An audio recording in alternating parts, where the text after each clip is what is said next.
What's going on, folks? Ted from Nerd Immersion here, and I wanted to show you something awesome that showed up in the mail.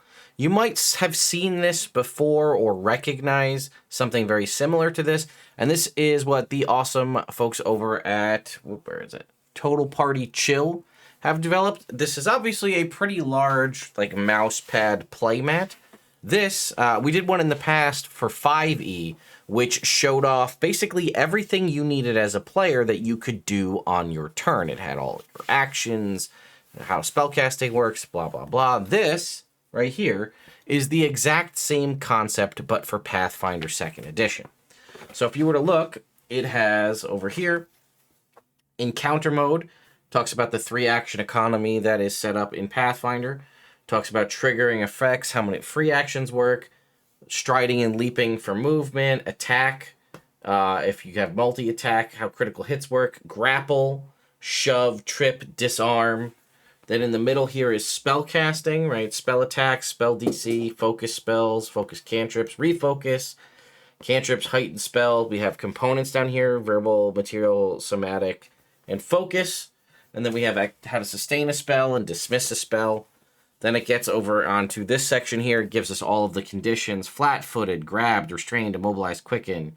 The following condition always have a value associated with them. The described stats and rolls are affected by the condition's value: clumsy, drained, enfeebled, frightened, sickened, slowed, stupefied, and stunned. And then this last section here has exploration mode. And it says avoid notice, defend, follow the expert, investigate, search, hustle, and then we have death and dying down here, right? Dying, recovery checks, the rolls that are associated with that, wounded and doomed. And then we also have area of effect origin points for spellcasting here. I think it's really cool. My biggest complaint that I've had, and probably you might have and other people do, is just the overall size. It's very long, which usually isn't a problem at a table, but it's also very wide. If you're playing at like a gaming table or something like that, you have, what, maybe 12 inches of width, and you're going to just not be able to fit this on the table. So one small thing I'd say is you have all of this kind of blank space here down on the bottom. I would have taken the logo and the area of effect and put them down here on the bottom, and then you could have cut and made the mouse pad here, or the pad itself, a little bit smaller overall for those looking for a smaller footprint.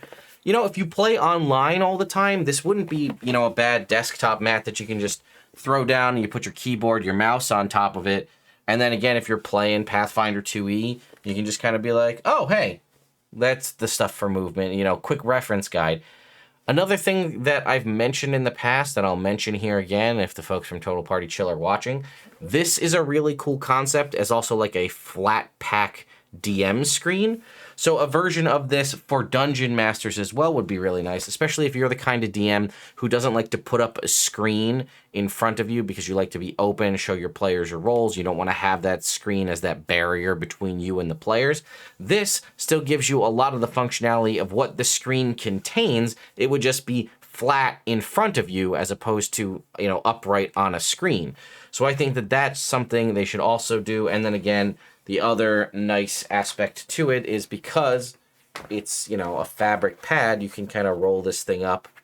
Realistically, too, I mean, it could be multi-purpose. You're going to Gen Con, you have one of these, you could use this when you're going to play Pathfinder, but then if you really were in a pinch, you could use it as your playmat for Magic or Pokemon or whatever card games you need. And again, it rolls up nice and small. I could have obviously rolled this up a little bit tighter, but it's easy. It's, flexible. It could fit in your backpack. You could throw stuff on top of it. Not a big deal. So I really like these. I'm going to go ahead and run over to the Total Party Chill website real quick to just show you guys where it is and how much it costs, because that might also be a determining factor for you depending on what you think about that. So here it is. You can see here's the 5e player mat and the Dungeon Master, or the Pathfinder player mat. I don't think you can see that. Let's zoom in. So they're basically, like I said, more or less the same kinds of information.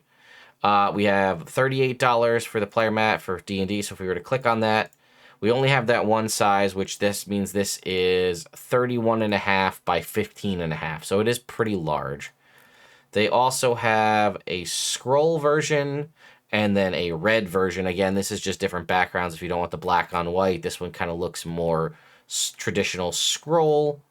They do also have a square one. So again, they're just getting into the Pathfinder aspects. Still only one size, but again, this one is kind of scroll design. This one's red. We do also have this square mat, which, as you can see here, smaller than the original. It is 18 by 16, and it just because of the amount of information that's on there, it's just resized to be a square.